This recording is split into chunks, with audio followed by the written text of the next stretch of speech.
આ ત્રણ સ્ટેજ એવા છે કે જેમાં સુખ હોય તો એનું સ્મરણ, દુઃખ હોય તો એનું સ્મરણ, અને દેહ છૂટતો હોય તો પણ એનું જ સ્મરણ.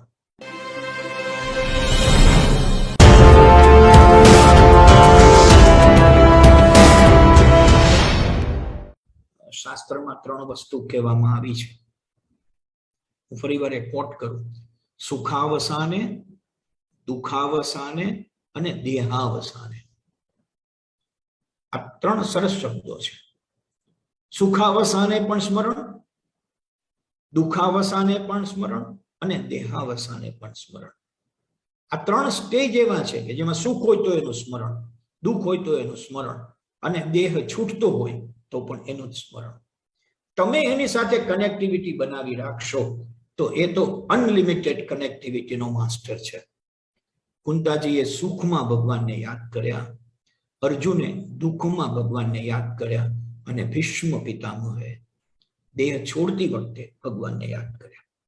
આપ કલ્પના કરી શકો કે જે ભીષ્મ પિતામહને મારવા માટે કાળઝાળ થઈને દોડી શકે, એ જ ભગવાન શ્રી કૃષ્ણના આશીર્વાદ લેવા માટે દેહ છોડતી વખતે ભીષ્મ રાહ જોઈને ઉભા રહે. આ દેહાવસાને છે.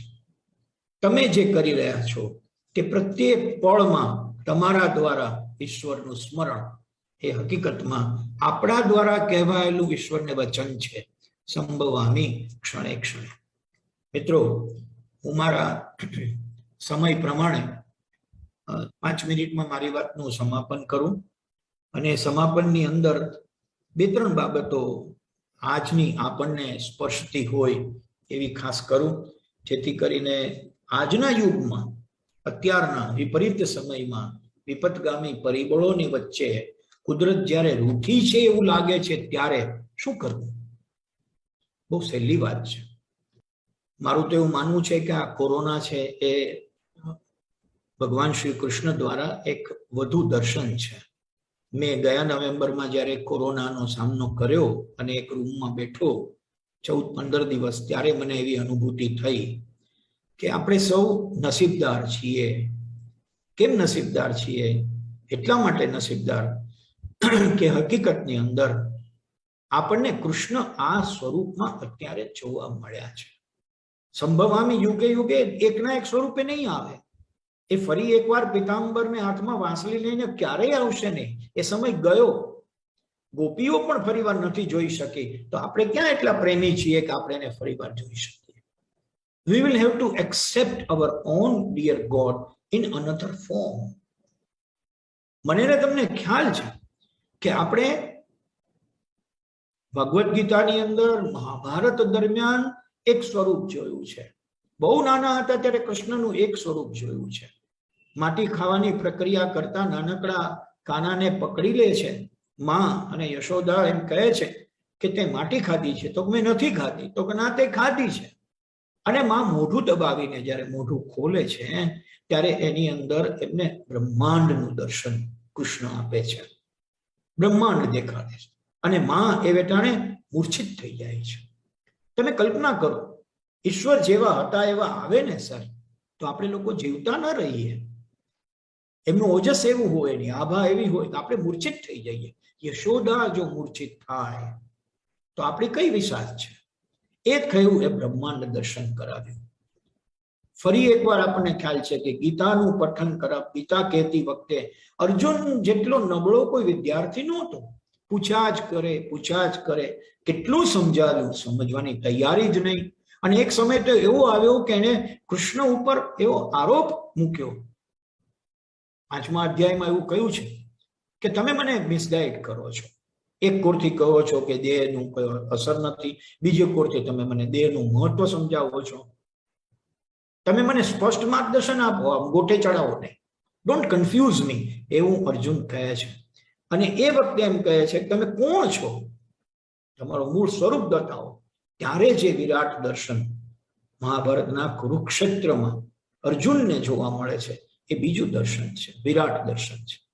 અને વિરાટ દર્શન વખતે તો અર્જુન પણ ગભરાઈ જાય છે, ડરી જાય છે, અને વિનંતી કરે છે. જે મૂળ સ્વરૂપ દેખાડો એમ કહેનારો અર્જુન વિનંતી કરે છે, બસ થયું. જેવા હતા એવા થઈ જાઓ. અને એ વિરાટ સ્વરૂપ પાછું ફરે છે. મને એમ છે કે અત્યારના ત્રીજું દર્શન થઈ રહ્યું છે અને એ કૃષ્ણનું સૂક્ષ્મ દર્શન છે. એવો વાયરસ શોધ્યો જડતો નથી, એવો વાયરસ જેનું નામ ખબર નથી, ક્યાંથી આવ્યો તે ખબર નથી, ક્યાં જાય છે તે ખબર નથી. બધા જ સ્ટોરી વર્ણવે છે કે હું તો રૂમમાં ને રૂમમાં બેઠો રહ્યો, ઘરની બહાર ન નીકળ્યો તોય મને કોરોના લાગુ પડ્યું. કદાચ નસીબદાર છે કે એને કૃષ્ણનું સૂક્ષ્મ દર્શન આ યુગમાં થયું છે. જેમણે વિદાય લીધી એના માટે દુઃખ ખરું, પણ એ વિદાય નથી, એમનો જીવનનો ઉદ્ધાર છે.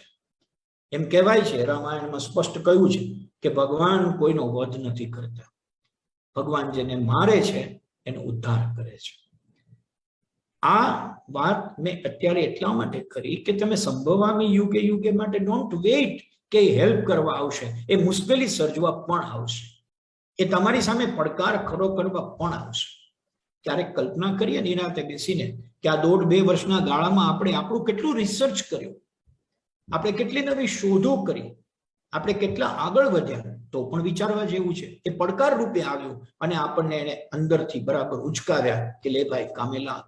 મિત્રો, છેલ્લી વાત, અત્યારના 2 પ્રકારની માનસિકતા છે અને 2 પ્રકારની માનસિકતા વ્યાપક છે. એવું નથી કે ભારતમાં છે કે અમેરિકામાં જ, વ્યાપક છે. એકને સ્કેરસિટી મેન્ટાલિટી કહેવાય છે, જેને ઉણપલક્ષી માનસિકતા કહેવાય. કેટલાક લોકોને તમે પૂછો એટલે એની પાસેથી તમને તાત્કાલિક ઉણપની યાદી મળશે. સાવ સાદો મજાનો ખાતો પીતો બેઠો હોય અને તમે એને પૂછો કેમ છો, એટલે તરત જ કે જે ક્યાં સારું રહે છે, જુઓ ને તમે, એમ કરીને પોતાની કથા શરૂ કરશે. આ સ્કેર્સિટી મેન્ટાલિટી છે, ઉણપલક્ષી માનસિકતા છે. અને બીજી પ્રકારની છે એબન્ડન્સ મેન્ટાલિટી છે, જેને વિપુલતા લક્ષી માનસિકતા છે. સ્કેર્સિટી મેન્ટાલિટી છે એ તમને ધર્મ તરફ લઈ જાય અને એબન્ડન્સ વિપુલ છે બધું. કેમ છો, મજામાં? હો, આનંદ છે. ઘરે જઈને તપાસ કરો તો એ 3 દિવસથી જમતો ન હોય, એને સ્વાસ્થ્ય સારું ન હોય, પણ એના મોઢામાંથી એક જ શબ્દ નીકળે, હો, કેમ છો? આનંદ છે. તો આ વિપુલતા લક્ષી માનસિકતા છે એ તમને નીતિ તરફ લઈ જાય છે. એબન્ડન્સ મેન્ટાલિટી નીતિ તરફ લઈ, you are going to do something right, not for you but for others also. આ જે મેન્ટાલિટી છે વિપુલતા લક્ષી, એ આપણે ડેવલપ કરવી જોઈએ. Everything is right, everything is good. આપણે સામાન્ય રીતે એવું કરતા હોઈએ છીએ કે ઉણપ લક્ષી માનસિકતામાં બહુ રહીએ છીએ. નાનકડી વાત હોય તો પણ એની ફરિયાદ કર્યા કરતા હોઈએ છીએ. મૂળરાજ રાજરાનું એક સુંદર મજાનું નાટક હતું અને મૂળરાજ રાજરાના નાટકમાં એક સુંદર ડાયલોગ હતો. માણસનો સ્વભાવ એવો છે કે આવડા મોટા આખા શરીરે કશું જ ના હોય, પણ એક જગ્યાએ એક નાનકડી ફોડકી થઈ હોય તો હાથ હંમેશા ફોડકી ઉપર જાય. આખા શરીર ઉપર કોઈથી જાય ને કે અહીંયા કાંઈ નથી, વાહ કેટલા સરસ હાથ છે, કેવા સરસ આંગળા છે, ના, પણ પેલી ફોડકી નાનકડી હશે તો એના ઉપર હાથ જશે. આ ઉણપલક્ષી માનસિકતા છે. આપણે હંમેશા ઉણપને કેટર કર્યા કરીએ છીએ. એમાંથી જો આપણે બહાર આવી જઈએ, બહાર આવવાના માર્ગ બહુ સીધા, 3 જ માર્ગ. એબિલિટી ટુ બી ક્લિયર, કારણ કે હું તમારી સાથે વાત કરું છું ત્યારે હું એક શિક્ષક તરીકે એવા સ્ટેપ પણ આપવાનું પસંદ કરું કે જેને હવે આપણે પ્રેક્ટિસ કરી શકીએ. એબિલિટી ટુ બી ક્લિયર, શુદ્ધતા. આપણે કેટલા શુદ્ધ છીએ, કેટલા શુદ્ધ રહેવાનો પ્રયાસ કરીએ છીએ? નથી કરતા તો ચાલો કાલથી કરીએ. કાલથી શું કામ? આજના દિવસથી શરૂ કરીએ. બીજો મુદ્દો એબિલિટી ટુ ફોકસ, એકાગ્રતા. શુદ્ધતા હશે સાથે એકાગ્રતા જરૂરી છે. ટુ ફોકસ, તમે કોઈ વાત ઉપર કેટલું એકાગ્ર. મલ્ટીટાસ્કિંગનો જમાનો શરૂ થયો એ હકીકતમાં સારો છે પણ આપણા માટે ઘાતક છે. એટલા માટે કે આપણી એકાગ્રતા 100%માંથી વેચાઈ ગઈ. આપણે હ્યુમન બીઈંગ છીએ, લિમિટેશન્સ છે આપણા. Ability to focus. અને ત્રીજું, ability to go deep into the matter. જે કરો છો તેમાં ઊંડા ઉતરવું, છબછબિયા કરવાની પ્રક્રિયામાંથી બહાર આવવું એ અતિ આવશ્યક વાત અત્યારના બની ગઈ છે.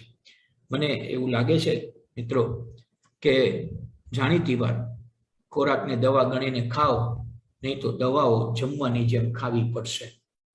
આ સાદું વાક્ય, છતાં આ વાક્ય મને અને તમને પેલા ઈશ્વર તરફ લઈ જાય ચોક્કસ.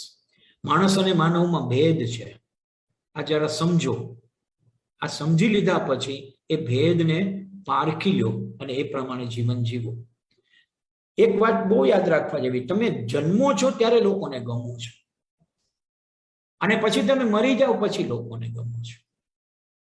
તમે યાદ કરજો, નાનકડું બાળક સૌને ગમે, કોઈનું હોય એ કોઈ જોતું નથી, સૌને ગમે. અને પછી મરી જાય પછી એની શ્રદ્ધાંજલિ સભામાં એવું એવું બોલાય કે જો જીવતા બોલાયો હોત તો એ 5-10 વર્ષ બધું ખેંચી કાઢે. વચ્ચેનો જે ગાળો છે જન્મ અને મરણનો, એ મારે તમારે ફોડી લેવાનો છે. ગમવું કે ન ગમવું એ મારે ને તમારે નક્કી કરવાનું છે. બાકી એન્ડ અને બર્થ એ બંને તો સચવાઈ ગયેલા છે. તમને જે પ્રેમ કરતું હશે એ ક્યારેય છોડશે નહીં. તમને જે છોડી દે છે એ પ્રેમ કરતું હતા એવા વહેમમાં રહેવામાં આપણે જિંદગી કાઢીએ છીએ. તમે જેને પ્રેમ કરો છો એને ક્યારેય ન છોડી શકો એવું એકાદું કારણ શોધી કાઢો. એકાદ નાનકડું, 100માંથી 1, 99 નકામા. કૃષ્ણને યાદ કરીએ, 99 ગાળ તારી પણ 100 મારી.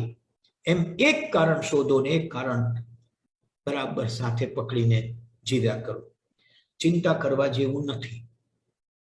ચિંતા થાય તો એને પાસે ન રાખવી, તાત્કાલિક બીજાને ફોન કરીને પાસ ઓન કરી દેવી. મને એવી ચિંતા થઈ કે રાજકોટથી હું નહીં પહોંચી શકું તો મેં ભાવનગર નેહલને ફોન કર્યો. મારી ચિંતા મેં નેહલ ઉપર પાસ ઓન કરી દીધી. કનેક્ટિવિટીથી લઈને બધા જ પ્રશ્નો મારા ટેસ્ટથી સોલ્વ થઈ ગયા.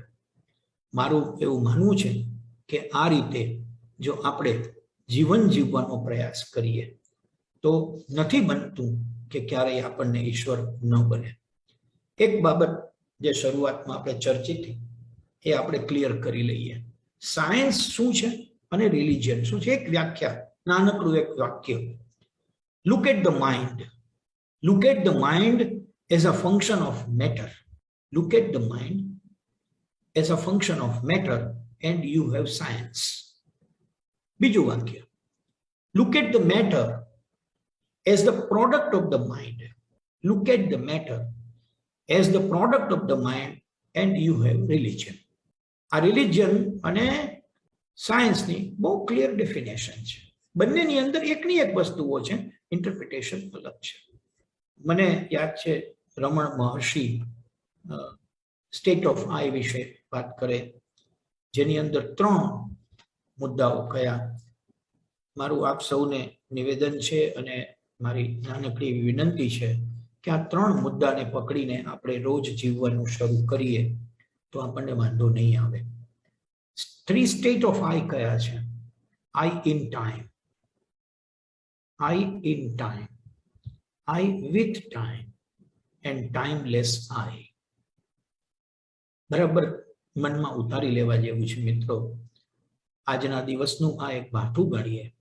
સમયમાં, સમય સાથે અને સમયથી પર ક્યારે રહેવું એટલું જો મને ને તમને આવડી જાય તો હું માનું છું કે ચિંતા કરવાનું કોઈ કારણ નથી. મારા વાતના સમાપનમાં ભાવનગરમાં બેઠો છું એટલે ભાવનગરના એક સમયના બહુ પ્રખર શિક્ષક અને કવિની એક વાત, જેમાં આપણને ક્યારે ક્યારે ભગવાન આપણી પાસે આવે છે એની વાત કરી છે, એ હું કોટ કરું. મુકુંદરાય પારાશર્ય, બહુ જૂનું અને બહુ સિદ્ધ નામ. એમની એક સુંદર મજાનું ગીત છે જે હું આપની સામે પઠન કરું.